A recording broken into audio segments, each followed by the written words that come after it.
రోషము కలిగిన దేవుడు. నీ దేవుడు సర్వశక్తి కలిగిన దేవుడు.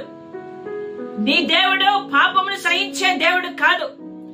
నీ దేవుడు మరి అపవిత్రతను ఇష్టపడే దేవుడు కాదు. నీవు అన్య దేవతలను పూజిస్తే ఆయన ఒప్పుకొనడు. ఎలాగనగా నీ దేవుడు రోషము కలిగిన దేవుడు. నీ దేవుడు రక్షించుటకు సమర్థుడు.